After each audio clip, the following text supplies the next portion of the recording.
Broadcasting live from the Business RadioX studios, it's time for Women in Motion.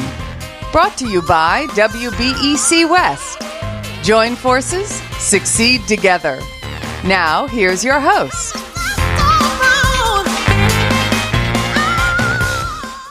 Lee Kantor here, another episode of Women in Motion, and this is going to be a good one. But before we get started, it's important to recognize our sponsor, Webeck West. Without them, we couldn't be sharing these important stories. Today on Women in Motion, we have Michele Cochran. She's the owner and managing member of 626. Welcome. Thank you. I am so excited to learn what you're up to. Tell us a little bit about 626. Do you ever want to recognize an employee or need some pens with your logo but don't know where to start?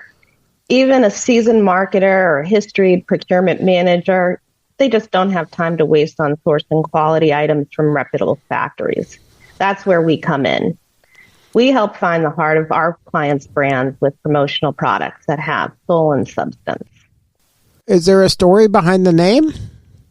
There is. I met my husband on June 26th in 2001, and we were married on June 26th in 2004. And then in June of 2005, I was acquired as an asset and opened my small business and called it 626. What does that mean, acquired as an asset?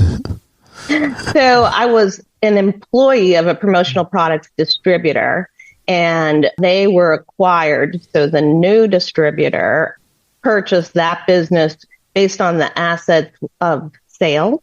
And so the deal for these kinds of businesses is based on retention of sales over a period of time. And so I was one of the salespeople that was acquired. They had a different business management program, and they called us independent sales partners. So I didn't really act as a small business until I left in 2017 and became affiliated with a different marketplace service provider who does more of technology and back-end resources, financing of jobs, so that I don't have to leverage our business finances for large projects. Allows us to go for large global projects and not have any kind of financial issues with taking those or delivering those. So when at the previous firm, you felt you were an employee, but this new firm said, no, you're actually your own business. And was that kind of the aha moment where you realized, I guess I am my own business? I better find the right partners? Exactly. I actually had the aha moment in 2016. And then in 2017 asked to convert to my own business group, and they did not want to practice business that way, and that's why I left. So when you realized, hey, I'm since I'm the one who's getting the sales, then that's really an important component of being in business. Exactly. So I'm going to do this my own way with my own partners, with my own, everything's aligned with my values and not somebody else's. Was that, at that point, was that difficult, or was that like a logical next step because you were already almost there anyway? Yes, it was a logical next step for me in the way I wanted to grow my business and my distributorship. I felt like I was disadvantaged throughout that whole decade and 13 years. And however, life gets in the way. And so there's a story behind why it took so long. Never easy to make a change, but it was definitely the right way for me to move forward in 2017. Now, you mentioned it took a while to make that change. Was that something, was it out of fear? Was it just out of circumstance? Was it something that you had to feel that you were confident enough to pull this off? I'm sure there was a lot of components in it, but what was kind of the straw that broke the camel's back that said, look, I have to do this way. This is the only way this is going to work for me? So 2005, I opened my small business, but I wasn't allowed to sort of practice as a small business. And so having come from another small business that I had joined to be a part owner, but had different values and morals than the partner that I was supposed to be in business with. So that wasn't the right place for me. But that is how I got into this industry. And so when I was acquired, my husband we had just gotten married. He had had a motorcycle accident. We were trying to have a baby, and I had some health issues that caused miscarriages, and then my disease was found. So it took several years for me to be back to normal, and then my husband was diagnosed with metastasized melanoma in his parotid gland and his neck lymph tree. So we had to deal with cancer for about 3 years with the remnants of radiation and surgery and issues. So he is thankfully still living, beating every odd. So I say we needed him to help me find my way in business and in life. So thankfully we still have him with us. But that was a big part of why I stayed where I was, because I just couldn't deal with having a new baby, cancer, my health issues, and making a big change. Some of it was fear. As I mentioned, being disadvantaged, it's being told no a lot by who you think is a partner. And that does a lot to your ability to grow, both professionally and personally. It's difficult to feel like you're that number one producer with a lot of power, even though you're not being treated with the grace that you feel like you deserve.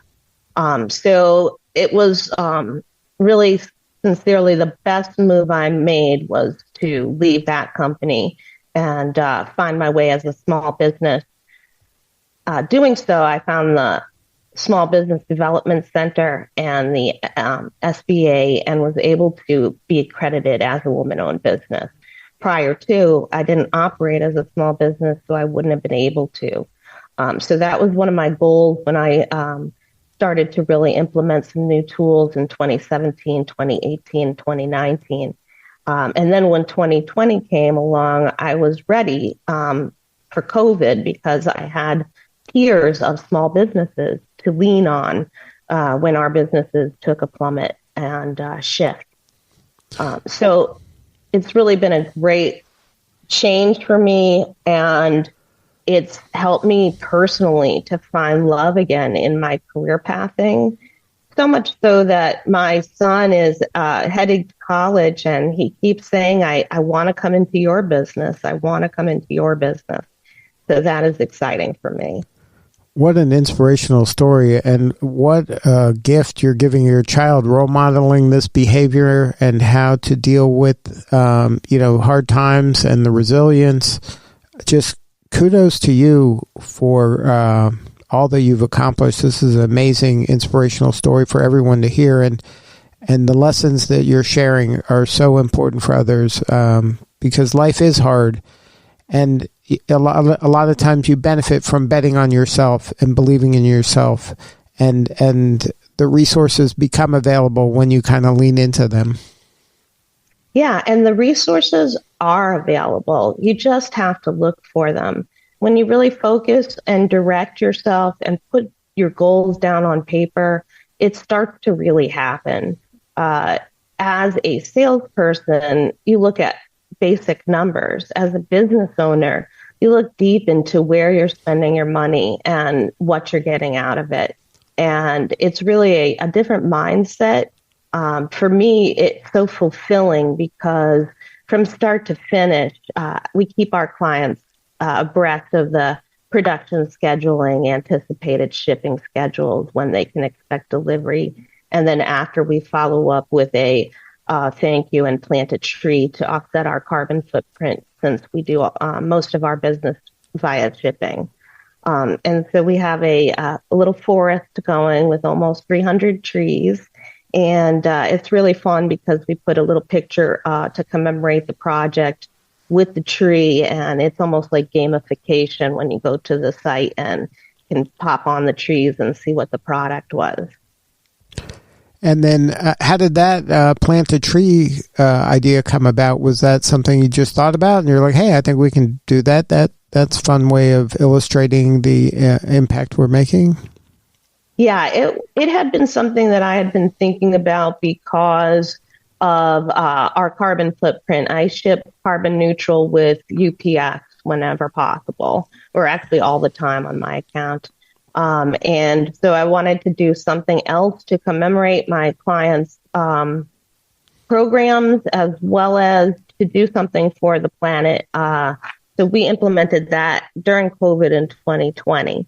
And it's been very successful from my side in closing the job with that kind of thank you, here's your tree, and we appreciate your business. It's more than just an email. We actually really care. Yeah, in my business, we call those relationship building moments, and I think that's a beautiful example of one where you're taking something that's real and important to both you and your client, and you're showing them that you care by doing this action kind of on their behalf. It's beautiful. Thank you so much. Yeah, that is actually exactly what we do, is engage, recognize, and commemorate. And you live those values. Those aren't just like some companies have mission statements that are very far from the truth, but it sounds like you really are living the values that you talk about. Absolutely. And it really is showing through. Thank you for recognizing it and how I raised my son. He had his first experience with his first girlfriend breaking up with him. And when he came home, I said, "Oh, do you want to talk about it?" He goes, "Yeah, I asked her for some feedback." And I laughed. A 17-year-old asking for feedback. It's so good.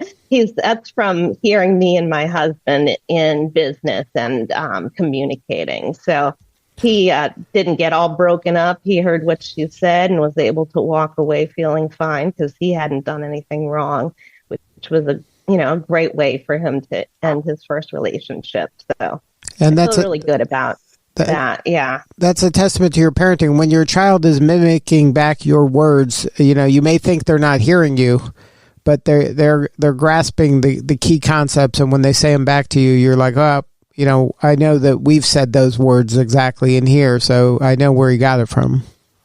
Yes. And having changed the way I do business has helped me because I have no real frustrations. My business partner is, how can we help you? How can we help you? My supply chain is carefully vetted, highly valued, and they are really dependable. We guarantee our products. I just had a 250-piece T-shirt order shipped to an event, and they misprinted the back. So we redid the shirts in one day. Next day, aired them to the reception, and the client got to keep both sets of shirts. So for one price. So she was happy about that. But those are the kinds of things that you don't have relationships with your supply chain. It can be very expensive when things go awry. But if you're reasonable and you stand behind your work, it all works out in the end. And that's why it's so important to partner with people who have similar values, because you don't want this to be a transactional relationship where they're just, clicking a box on a website and then things get sent to them blindly, and then you hope it works out. If it doesn't, then they're not answering the phone. Like, it can easily be a commodity business, and it's important to be working with partners that are really watching your back. Absolutely, yes. And now for manufacturers in the States, they are mandated to report on where all of the manufacturing and ingredients are done for every product that they use, even for promotion, not just what they manufacture.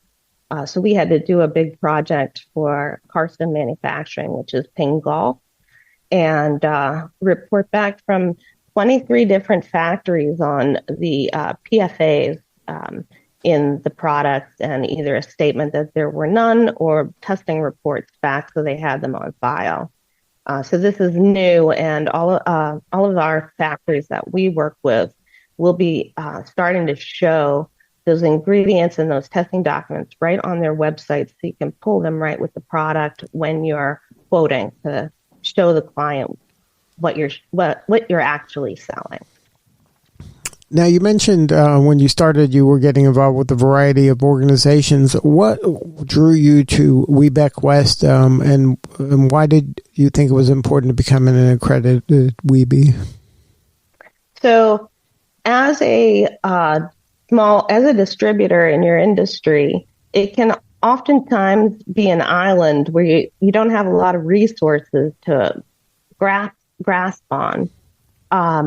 When I was recruited to come into this industry, the woman who owned a distributor in the Midwest was WeBank accredited and was using her woman-owned business accreditation to draw business from companies like American Honda and other manufacturers in their area.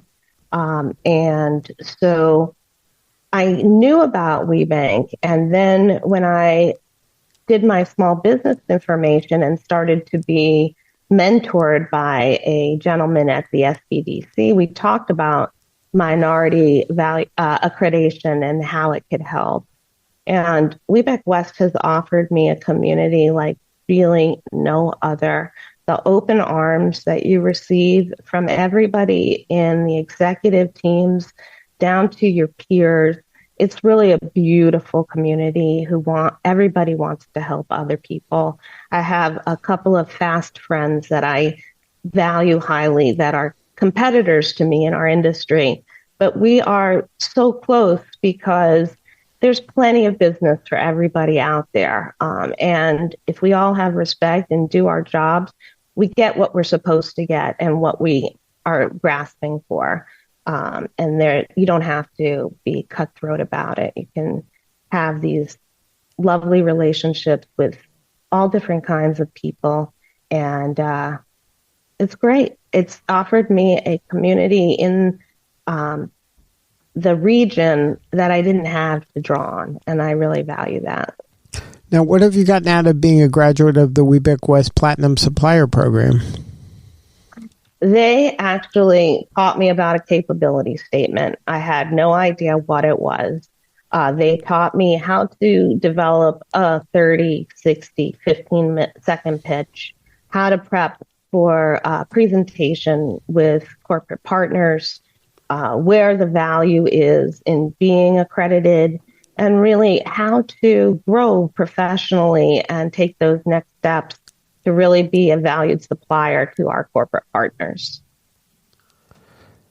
So who is your ideal client? What do you have a persona or a profile of what makes an ideal fit client for you?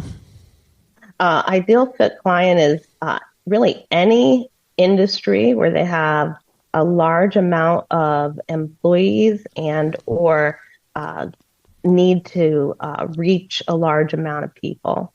So my business industries that I am deepest in is in technology as well as manufacturing. And technology is because I was preferred supplier for a database company in the early 2000s, and they were acquired by SAP. And at first, the business that purchased me wouldn't sign their master supplier contract because they wanted to make some changes. So SAP said I was out because they had vendors in my space. And I kept in touch with a lot of those clients. And then I was back in about 6 years later. And then as those clients moved to other tech companies, they brought me with them. So I'm very deep in tech that way. Also, the Clorox company is one of my largest accounts. And that was simply by going to exhibit at a trade show in their territory, hitting it off with one of their buyers, and just working that account for the past 16 years. It's been great. And she's been with Clorox for 33 years now. So it's been awesome. And then I have a few new clients thanks to Webeck West.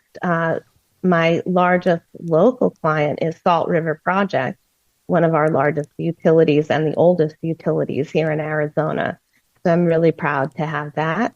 I was also able to be accredited for Arizona State University, which is a huge opportunity. So I'm going on to my second year, and I'm hopeful that this will be a big growth year with that account as well. So if somebody wants to learn more, have a more substantive conversation with you or somebody on the team, is there a website? Is there a best way to connect? Sure. Yep. It's www.626, all spelled out in the word, .net. And there's a contact us page. I'm happy to link in anytime. We have a LinkedIn page. We have a Facebook page, as well as a few TikTok videos out there. I have to say I'm not the best at doing my digital marketing, so that will be a goal for me to have that be more consistent this year. And thankfully, because my son is talking about wanting to come into the business, I'll start him off with that since he's Gen Z, and it'll be perfect for him. Well, Michele, thank you so much for sharing your story today. You're doing such important work, and we appreciate you. Thank you, Lee. It was a pleasure. All right, this is Lee Kantor. We'll see you all next time on Women in Motion.